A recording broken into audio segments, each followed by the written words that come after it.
Note to self, the Nag Hammadi, the Christian Coptic text from Egypt that I keep forgetting about. I never seem to remember them.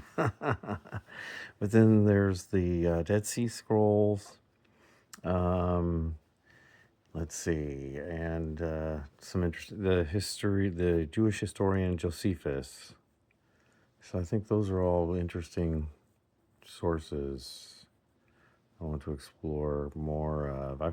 Read some Josephus and countered some of the Dead Sea Scrolls before, but I've never really had a copy. I had all of Josephus, and I gave that away. But interesting. And there's also just a good writer. Oh, I'm so tired right now. I can't remember his name. Oh my gosh. But he wrote a book called Zealot. And is it Ezra? I don't know. But he's basically like an Iranian American dude. Not Iranian American. I don't know, Persian, but not really. Forget that. But who cares? He's a good writer. He's not necessarily a Christian. He's not a Jewish person. He's not a Christian. He's just kind of another whole other ballpark. Just kind of outside looking in. And it's a very interesting view. That book called Zealot.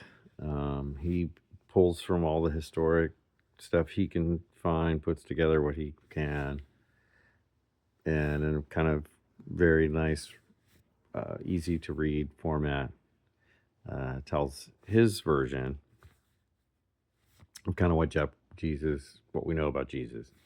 And it's pretty interesting, for sure. And I like to read all these other sources, not just the Bible that we ended up with. And I think some of them are key, really, to a better understanding of what the early church was really about. And there's these 40 days to the ascension, and in the Gospels that ended up in the Bible after the Council of Nicaea and Carthage, but mainly Council of Nicaea, that Bible, so the version of what Jesus, after he's risen, before the ascension, 40-day period, there's only a few brief appearances in the normal Bible. But, if you get into these other books that are found, the Dead Sea Scrolls, and then translated by some people, or this one dude in particular, I'm forgetting his name, I'm so tired. But, yes, interesting. And apparently Jesus spends a little more time with the people and tells a kind of some detail, some stuff, that's not included. So that's interesting. I want to explore that further. I've always wanted to look into that more and revisit some Josephus and stuff. Just to more hit myself to what the true Christianity kind of thing is. I've been on this tip of like fake, fake news, fake Jews. Oh my gosh, I say that with love, of course and also I don't want to ever be too harsh on any group of Jews, right? And I don't want to let what's happening now encourage any of you to really be mad at Jews or to focus this about Jews or something, because it's about the state of Israel. It's about a greater Israel project. It's about Zionism, and it's conflated with Judaism for sure, but I don't know, we can't do that. We have to not do that, right? So, and we also have to see the Palestinian people as Semitic, and we have to push for not a theocratic fascist state or a theocracy of any kind based, on just one religion. But what has to be is a secular democracy, which can give favor to people that are claiming that's their, homeland, whatever, holy land. Yeah, it can give some favor to some certain groups, help them. Okay, that's great. We're going to preserve these cultures. Let this happen. That's cool. But at the same time, the government, though, too much is not about that. It's really about preserving, protecting the rights of everybody equally, right? Islamic, Jewish, Christian. A lot of Christians that are getting severely mistreated, bombed and murdered, and everything else. So it's just not right what's happening, and we have to be clear about it.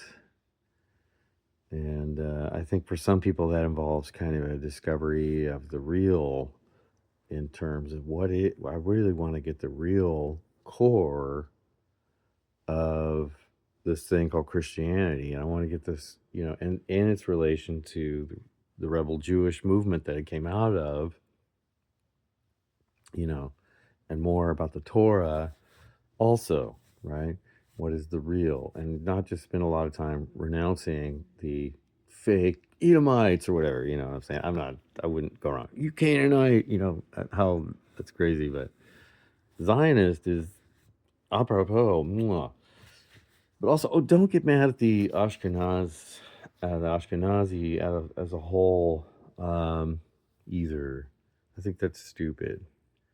And a lot of just really lovely, real, Jewish culture, Yiddish, so it's like you can't renounce people as fake, with a broad brush. That's stupid also. So don't be racist or stupid or what's called a hasty generalization a lot of times when you want to call somebody, characterize the groups a certain way. You maybe really don't know. And so, but there are obviously in the Likud party and basically all the prime ministers since its foundation, it's dubious. There's a nasty vein that needs to be called out, and that is fake. And those maybe are, Canaanite, Edomites. I don't know. That doesn't matter. But they're Zionist. After 1890, blah, blah, Theodore Herzl, going forward, especially, I want not from the Theodore Herzl time. They're from sort of 1947, okay? The foundation, that period, that's where their genesis really forms, And then what happened in 67, blah, blah, all this. So, but yeah, don't lump everything together. Separate out, the Torah, the real Jewish culture, the real thing, the Orthodox Jews, all these people. It's beautiful culture. It's very rich and deep, and it's borne out by all these correlations over many years. And different monks copying out text, and that they get reconfirmed later with other texts. It's amazing. And so there is a core of truth to these things, despite their horrible aberration that we see now on the public stage from the Zionist Christians and Zionist Jews, fake Jews. There, I said it. All right. Have a great evening, and I hope you get to explore some of these vital texts and learn more about the religions that are currently in play.